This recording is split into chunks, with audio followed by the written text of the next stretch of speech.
I got a request recently to respond to this video by Blondie in the Belly of the Beast titled, "Can we eliminate identity politics? Should we?"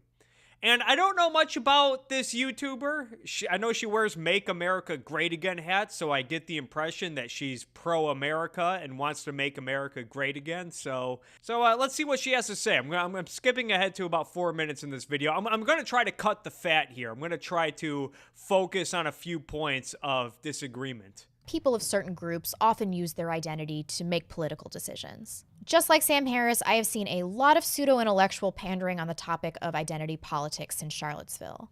I've heard several political figures and commentators say, we need to abandon all identity politics, and most of the people that are saying this are white. I find this infuriating because it is a hollow verbal gesture that is only being made to denounce the actions of one insane Nazi. Asking people to abandon identity politics is asking them to not use the interests in their in-group to make community decisions. That's asking too much of people. How can you make any decisions about what is best for the people you care about without prioritizing their interests? I think this is why we most often hear the song and dance denouncing identity politics from white people. We're a group that has been told that we are inherently racist and that there is nothing that we can do but listen, to take a back seat, and periodically flog ourselves. All white people are racist.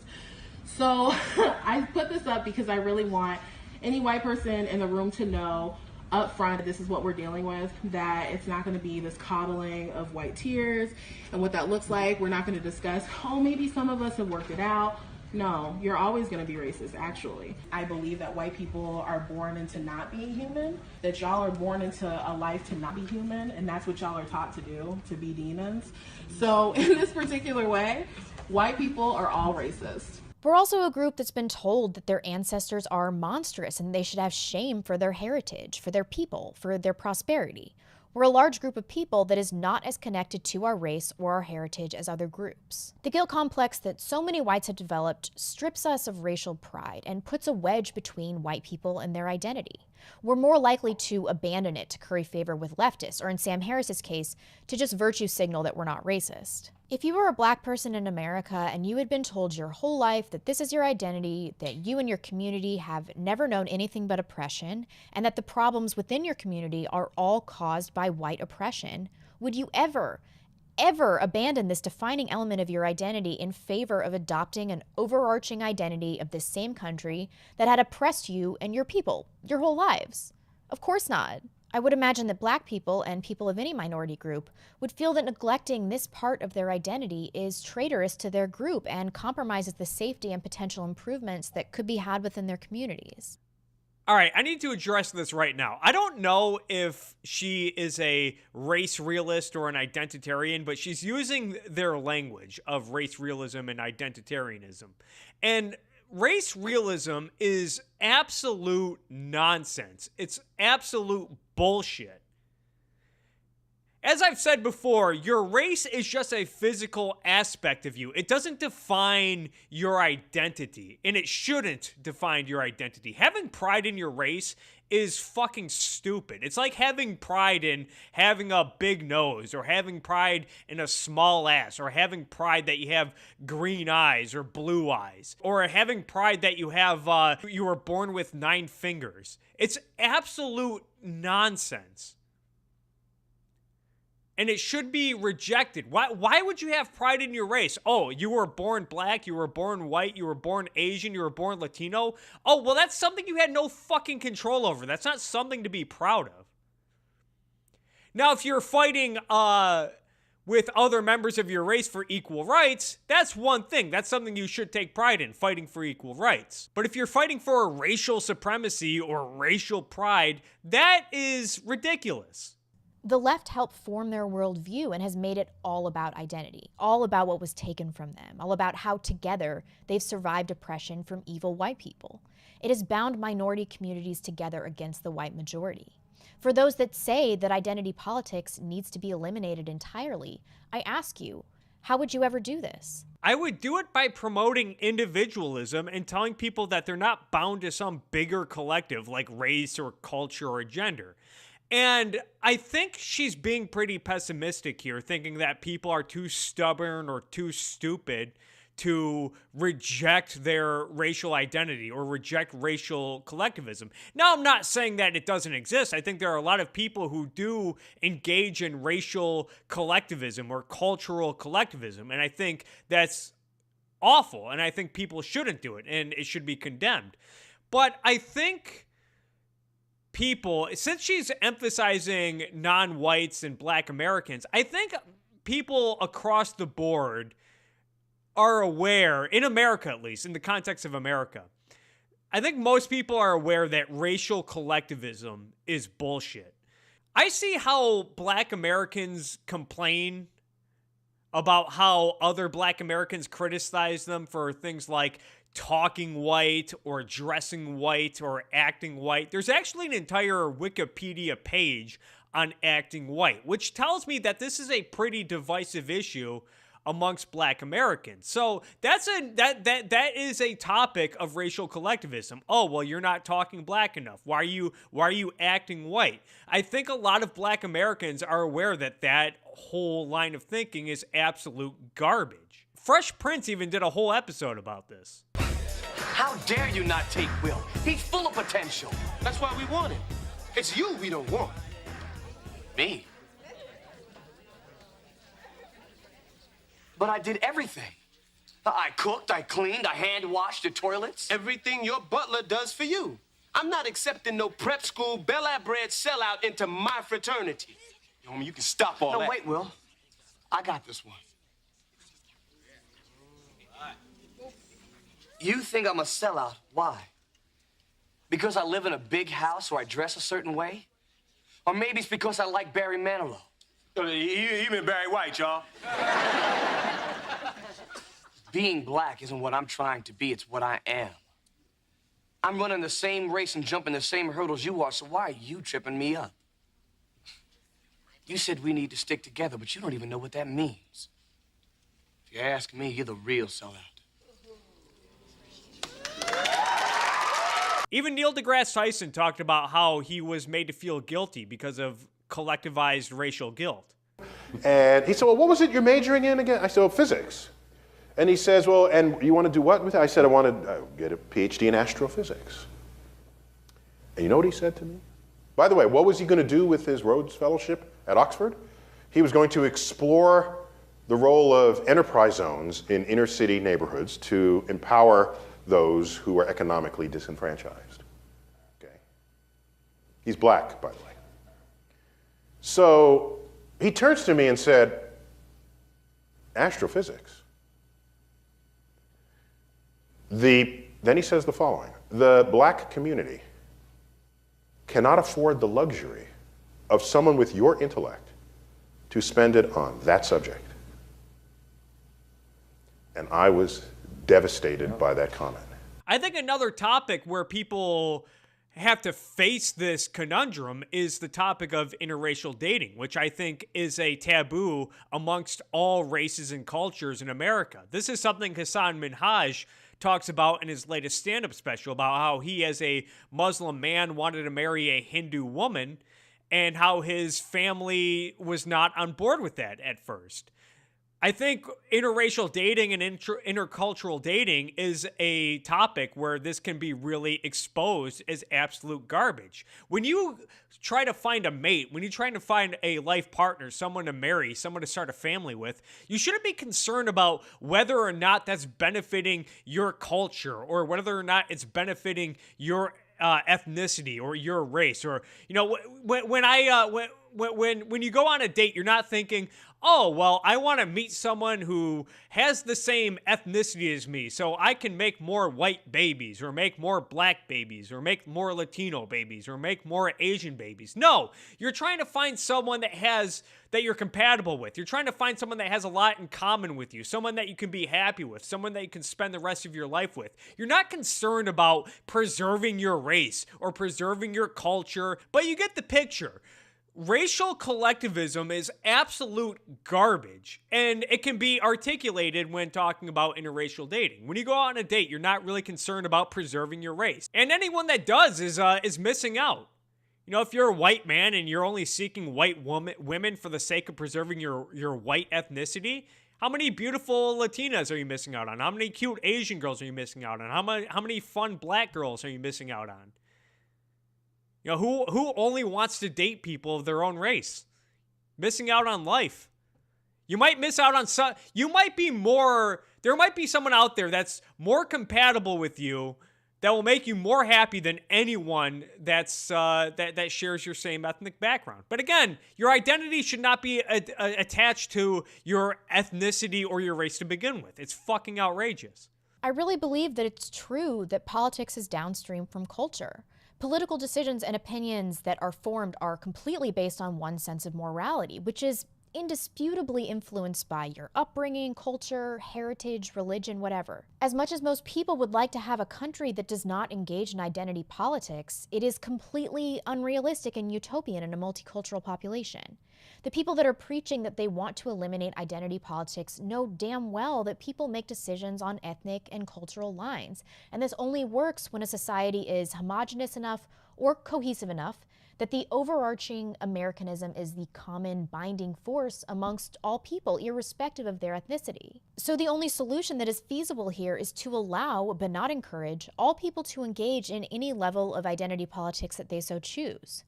You must see that if we're going to embrace Black Lives Matter as a society, that similar but converse white supremacist groups will also exist under the same protections afforded to Black Lives Matter. I'm yet to hear anyone cut through this and say outright what they are thinking, which is that only white people should be barred from engaging in identity politics.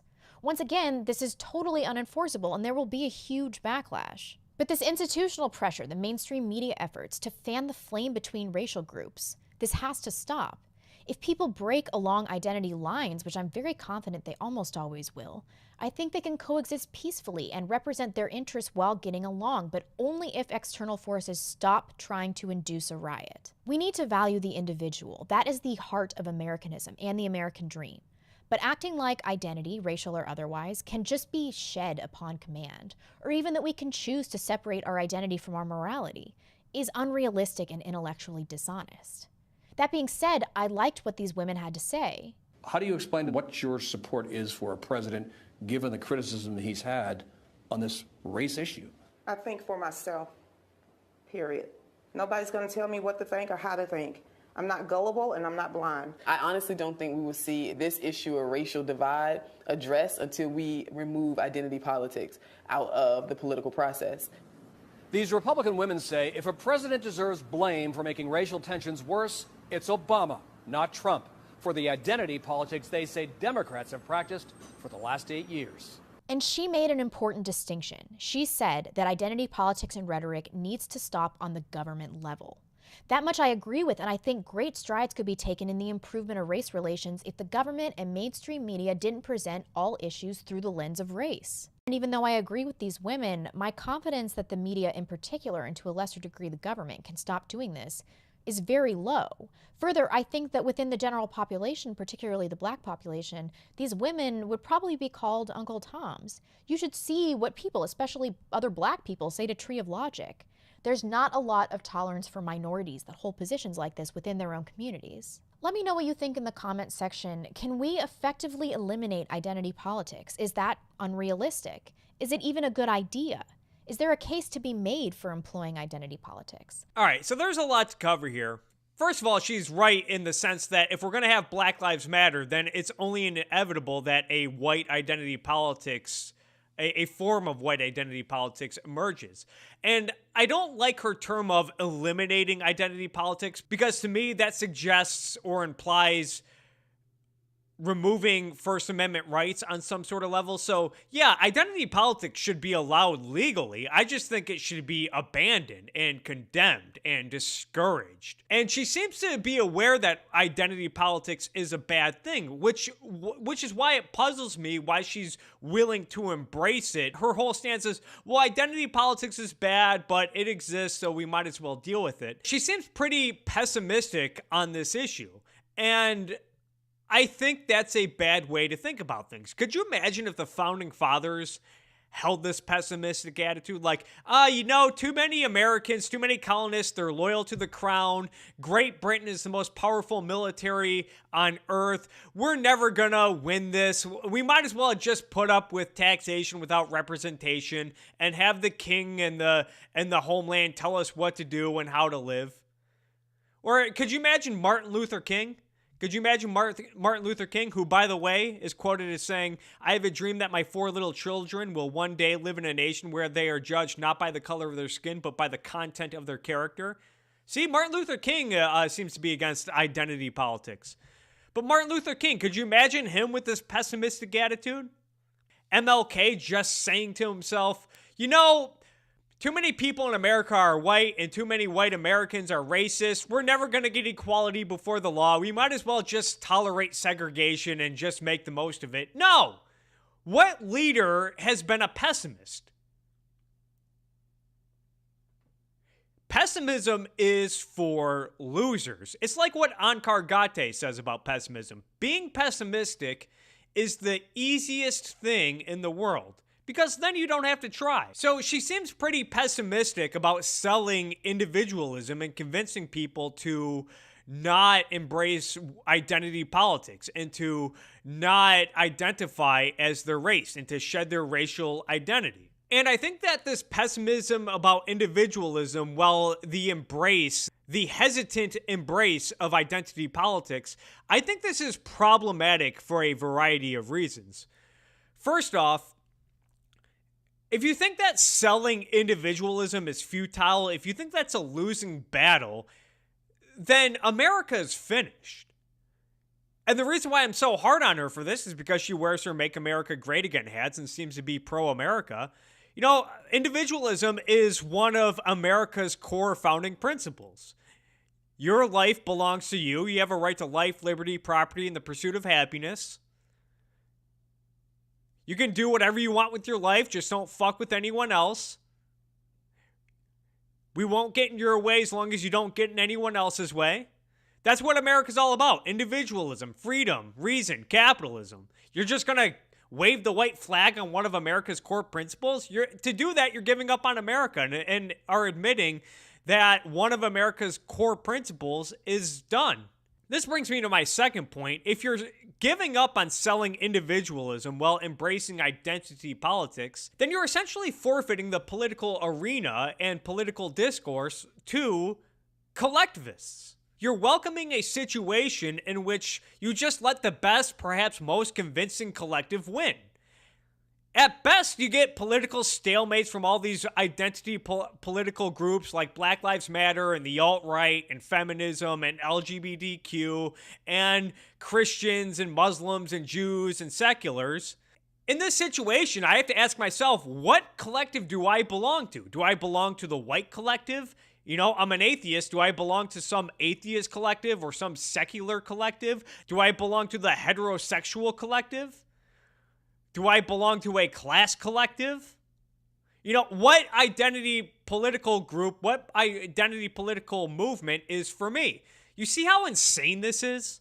Identity politics? You see what the logical conclusion of this all is? It would be absolute insanity. If you're welcoming identity politics, you're not standing up for American values anymore, but rather saying, I'm team white people, or I'm whatever is best for white people, or I'm for whatever is best for seculars, or I'm for whatever is best for gays. Which, by the way, you can only argue on behalf of your collective, or you can argue for freedom, but you can't argue for both. You're either fighting on behalf of your collective or you're fighting for your right to be free. But it can't be both. This brings me to the third reason why this is problematic.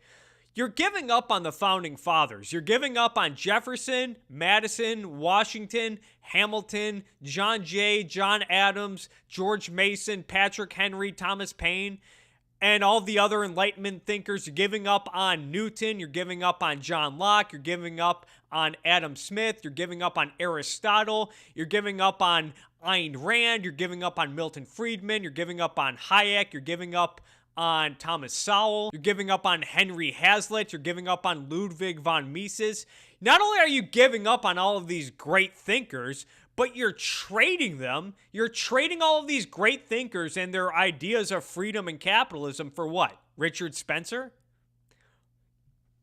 Think about this for a second. Thomas Sowell. If I'm to embrace identity politics, someone like Thomas Sowell, a great intellectual who's pro-free markets, pro-laissez-faire capitalism, I have to choose Jared Taylor, a white nationalist, over Thomas Sowell? I'd rather be Team Thomas Sowell. But in identity politics, I can't be Team Thomas Sowell because he's black and I'm white. Again, you see how insane this is? Or is there some capitalist collective? Is there some individual rights, libertarian, laissez-faire capitalist collective I can throw my hat into? Or is it all just identity politics? Is it all race, gender, sexual preference, class, generation? And lastly, the reason why I think this is problematic is you're essentially playing by the left's rules. The Marxist, nihilist left are gold medalists at identity politics. Why would you want to play by their rules? That'd be like if you were playing Steph Curry's Golden State Warriors and letting them decide how many points shots from beyond the arc are worth. Why would you play by their rules?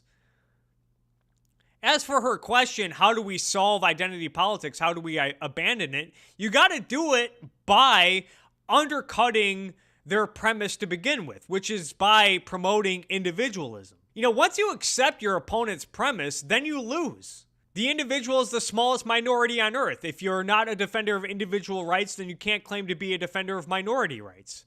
Right there, right? That's where you undercut them. That's where you undercut all of this identity politics. But as she said, politics is downstream from the culture, and she's absolutely right. So even before you get to political discussions, you have to first discard this whole epistemology of race realism, which suggests that people's identity are attached to their race and their ethnicity. That needs to be rejected first. But the only way to abandon identity politics is to talk to people, is to undercut their collectivist mindset and undercut their premise. Because if you accept their premise, then you're just going to get more collectivism. As Blondie admitted when she said that if we're going to have Black Lives Matter, then eventually we're going to have a white identity political movement, and she's absolutely right. And white identity politics is bad. All identity politics is bad. All of it is. Which is why we should undercut the premise of identity politics to begin with. And this is done by promoting individualism, by promoting individual rights, by promoting freedom, reason, capitalism. If you're going to give up on any of that, if you think any of that is futile, then you're giving up on America. You're saying America is futile. You're saying that the Declaration and the Constitution are outdated and that no one's going to embrace it anymore. And I don't know how you can proudly wear a Make America Great Again hat when you're essentially giving up on America's core principles.